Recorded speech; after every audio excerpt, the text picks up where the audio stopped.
Hello everyone and welcome to this week's short video tutorial. This would be the sixth spot of the appendix in the opening book, Dubious Formations and How to Attack Them. This would be one of the trilogy of books by Master Xiangqi and Grandmaster Zhang, which has become the standard for opening books in the past 3 decades. I'm very honored to have the permission to use their material. Permission was granted to me by Grandmaster Zhang to use the material to make videos to promote Xiangqi. So without further ado, let us begin. It was Master Shang, one of the top experts from northern China. His opponent was Master Hongmu, who was one of the who was a rising star back in the 1980s. Today's board was played in 1984. So without further ado, let us begin. C2 equals to 5, central cannon, and Grandmaster Hongmu started with h2 plus 3 instead of the usual h8 plus 7. Now this would you sometimes imply that he was going to go for the sandwich house defense, and red countered like in a manner that he was prepared for. But inadvertently, red decided to use the screen house defense instead. Now Master Hongmu was from Shanghai, and Shanghai Grandmaster, the legendary goat, Hu Ronghua, is known for the sandwich house defense, so perhaps this was a trick in the opening. So as the game proceeded, as can be seen, red did not develop his chariot as a foul chariot and chose to develop it as a rank chariot. So black countered likewise. Now at this point, the opening is decided. Both colors have chosen to do battle. Red with the central cannon and rank chariot and 7-file horse, 中炮横车对屏风马, versus black's greenhouse defense with rank chariot variation. Now this is a little bit unusual for black to develop his chariot as a rank chariot. He was quite new or seldom seen back then.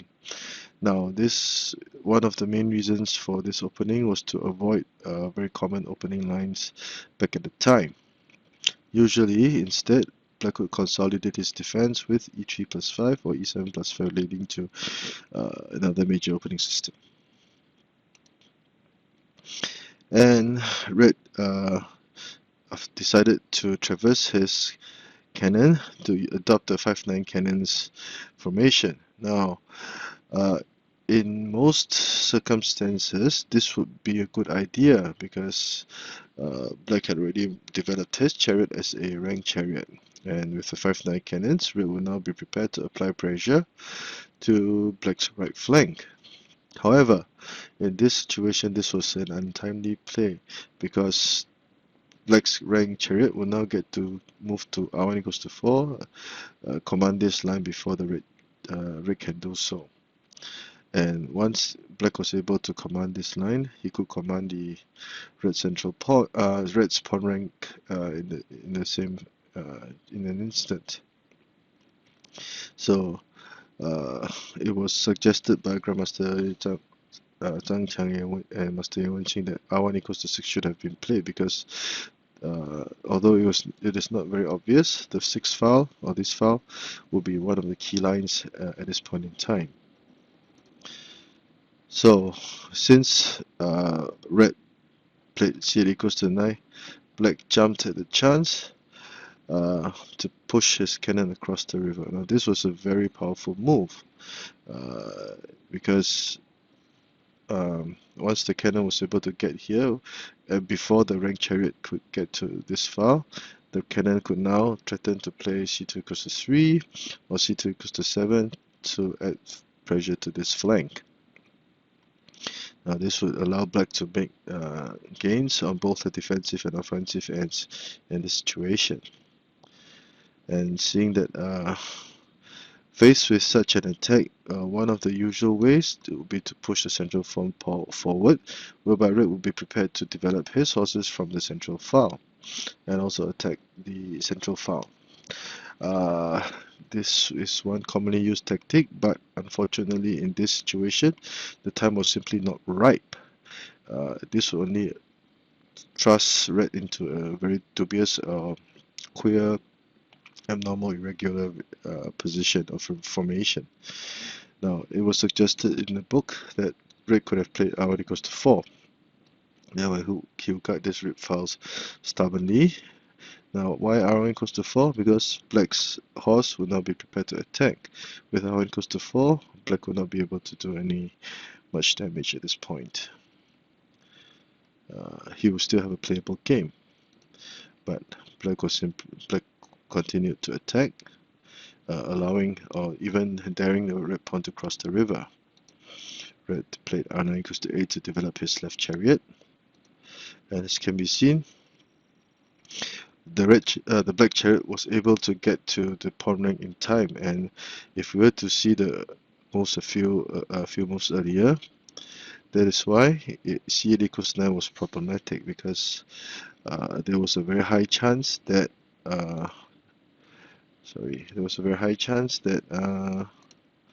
black could get his chariot over here in time, and at this point in time we can see that red's three major pieces, the central, the cannon, the horse, the chariot, were now effectively placed in a bind by two of black's pieces at this point.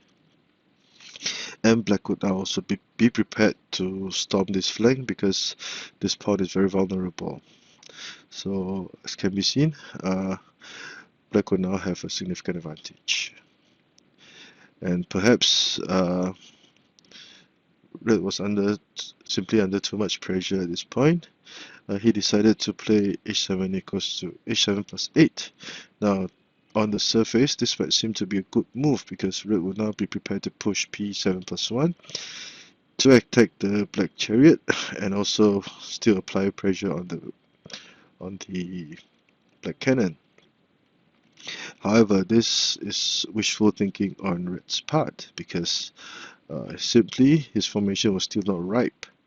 A better play would have been p5 plus 1 to charge the pawn across the river, where he could still have the option of developing his horses from the central file if the opportunity arose.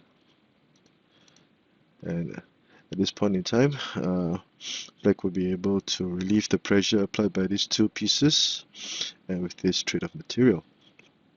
Of course, black would have seized the initiative. He would have an easier time ahead, but red will not be thrust into such a predicament. So h7 plus 8 would seem to be a good move, but this was actually a very impetuous move that was not discouraged. Black saw the weaknesses in red's formation and countered brilliantly. Now he played c8 plus 3. Now this was a very subtle but very, very powerful punch in red's face, because now if p7 plus 1 were played, the cannon would capture the horse, and red would be in all sorts of trouble. Neither can red choose to push the central pawn forward at this point in time. So, and black would still have the additional option of playing p7 plus 1 to capture the central pawn and attack. So as can be seen, red was now in all sorts of trouble. So black decided to play r1 equals to 4. Black consolidated his defense. Black tried to deal with the issue of the black cannon, but at this point in time, since the red chariot had left this flank, black could now start to attack the elephant. Here he was even prepared to sacrifice the chariot if need be, because now three major pieces were already available and prepared to storm this flank. So e3 plus 1 had to be played, and it was now that black decided to move his chariot to safety, threatening to capture the pawn, preventing p7 plus 1, etc, etc. Red charged his pawn across the river, hoping that he could cause some mischief or some trouble for black, but black simply refused to give red any chance of harassing his pieces or creating any opportunities, and he played a6 plus 5. Now this was a very good move that not only consolidated black's defense along the central file, it also denied red an opportunity to play f5 plus 3. Red was not given an opportunity at all. Seeing that black was all over the place, red decided to throw the sink out of the window and played c5 minus 1. The main idea behind this move was that red was now prepared to play c9 equals to 5 to double down his attack on the central file. Now, this would only cause his formation to be thrust into further disarray. But it would seem that there was nothing else better that red could do. If he chose to play c8 plus 7, black would counter with c8 equals to 3, threatening to capture the elephant and the horse at the same time. Again, black would be thrust in a very very problematic situation. So c5 minus 1, retreating the central cannon for the double central cannons, was red's reply. And the threat of the double cannons was quite a bit for red, so he decided to trade the trade cannons, and this was a very good move in the sense that black's formation was now in a disarray. His defense was almost negligible, and by trading away a very important red piece, any attempt of a red counter attack or red attack would be greatly slowed down, and black would simply take his time to cruise to victory. And with this move, if red accepted the trade, the black chariot would also now be across the river, and black could also start his final onslaught. p5 plus 1, e7 plus 5 to threaten the chariot, and red would try to gain material, but black would first trade cannons to prevent double cannons. And at this point, red's formation, as can be seen, was even more fragile. Although red was threatening to gain material, but the fact that both elephants were now on the edge file, it would take at least 3 moves to link the elephants up again, mean that red's defense was now exceptionally vulnerable. Now, would h8 minus 9 have been a better choice so that black would have the option of moving the elephant to the central file for defense if need be? The answer would be no. Black could now command this very important line, even opting to sacrifice material. Capturing material, counter capturing the horse, trade. And as can be seen, after trading material, the black horse has very open lines for development. The piece kind advantage was much better. It will be 1R1H1C versus black's 1R2H. And red will still be thrust in a very problematic situation. Red will still need at least 1 or 2 moves to consolidate his defense into something more staunch, but black's speed would be simply too great. So red, after trading cannons, the black chariot would now be like a cannon that would be like a tiger that was unleashed into the wild, protecting the cause. And it was at this point black made a nice move of c7 equals to 5 to deliver a check. If the horse captured the cannon, the black chariot would capture the red chariot. Obviously red cannot capture the cannon with the chariot, or the black chariot would take revenge. So red was now placed in all sorts of trouble, And as can be seen, the fact that the two elephants were on the edge files would mean that Red's virtually there was no defense on the central file. So Red was now thrust into an even dire situation. The only option was to move the cannon away. And Black decided to play to push the pawn forward.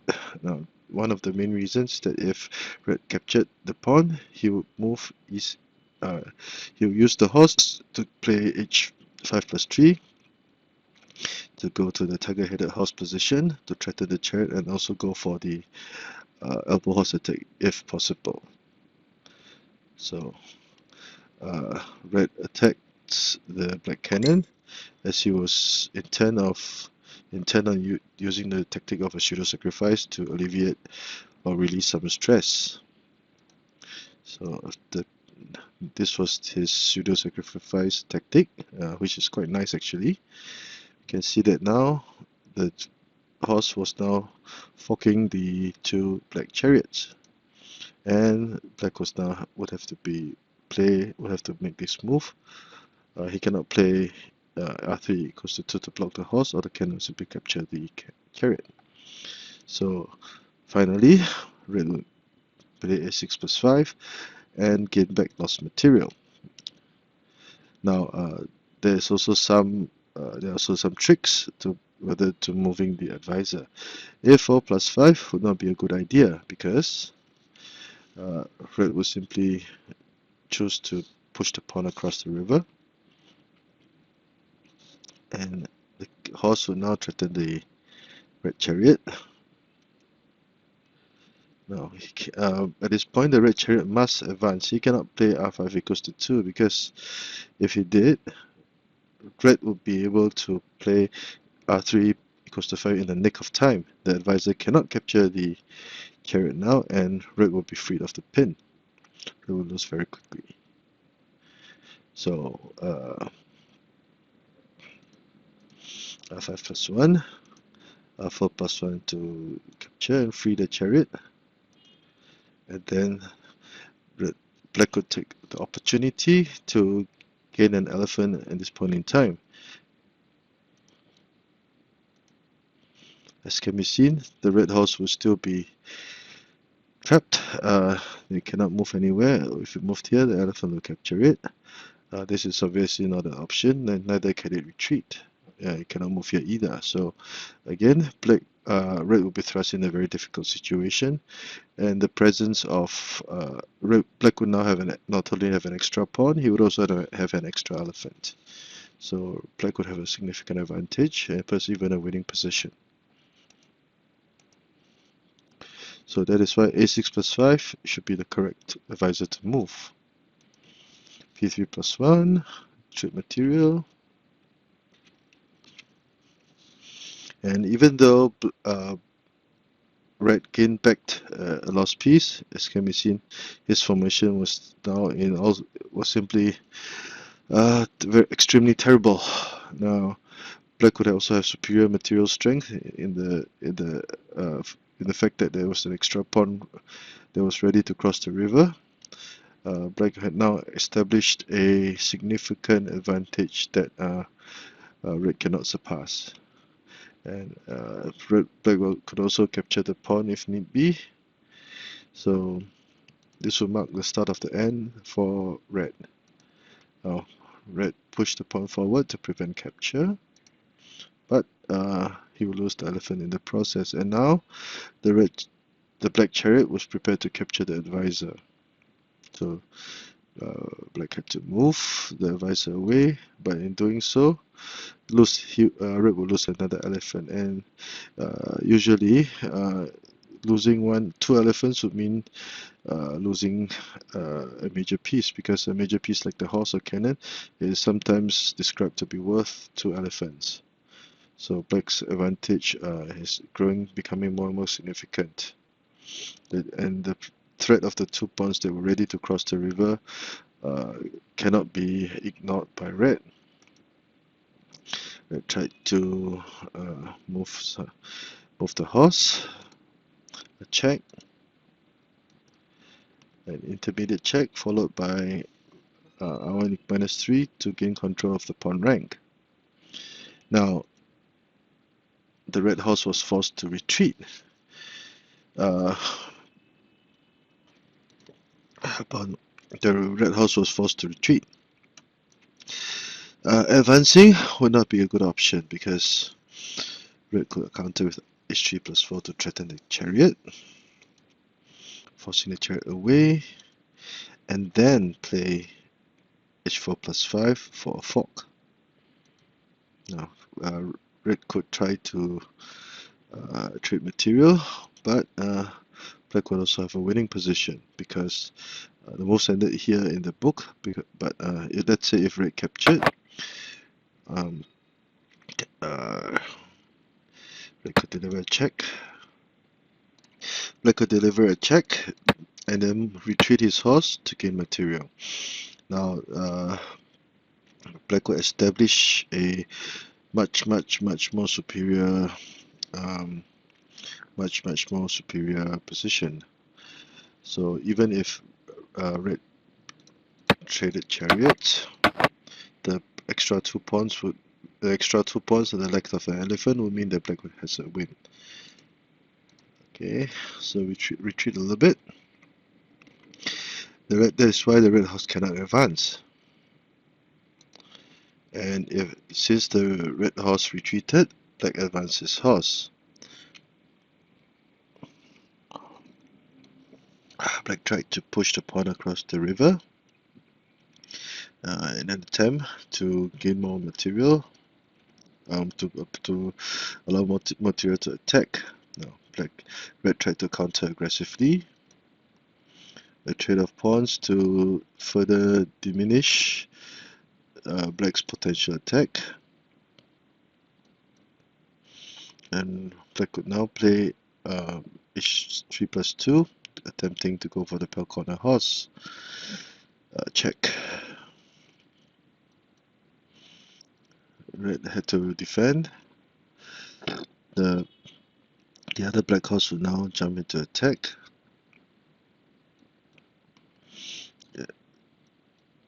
Now black tried to defend in this manner, but it was simply too late.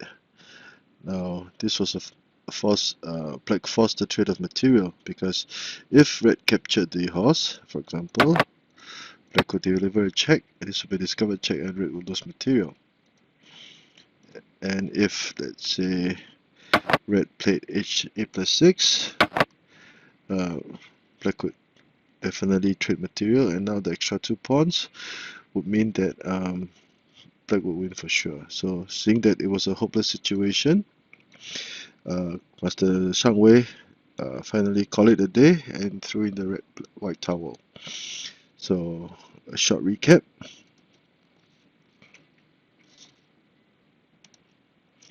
Central cannon,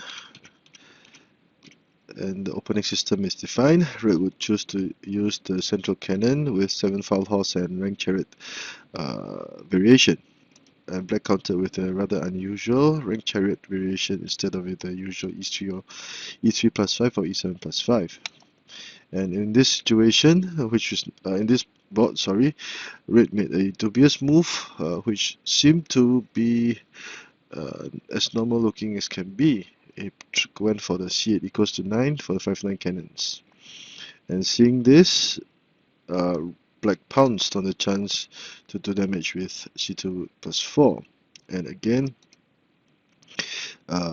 red did not move his chariot and chose to attack from the central file, which would be often used in similar situations, but unfortunately this was very unwise.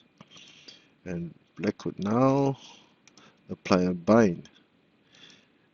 Another huge blunder by red, allowing for c8 +3, and black could grow from strength to strength. After attacking, we can see that by the 14th ply, red's formation was in shambles, and black exploited the situation. And after trading material, having entered the mid game, black played a series of nice maneuvers. Look for a check, and after trading material, red countered nicely with a pseudo-sacrifice, but unfortunately he was simply too far behind. And although red will claim back lost material, his general position, his position generally wise, was simply in shambles. And as can be seen, the red elephants were taken out. Black would have a very firm and steady formation. Red tried to move the horse to attack, to harass the enemy, but black would not allow so. Red cannot advance the horse and decided to retreat. So as can be seen, black was going from strength to strength, and eventually black forced the trade of material to stem to ensure a winning situation. So seeing now that the situation was hopeless, red gave up. So I hope you've enjoyed this short commentary. This is one of the more tactical games I've seen in a while, and I liked the commentary initially quite a bit. So if you like the work that I've been doing and would like to show some support, please like this video and subscribe to my channel. Thank you.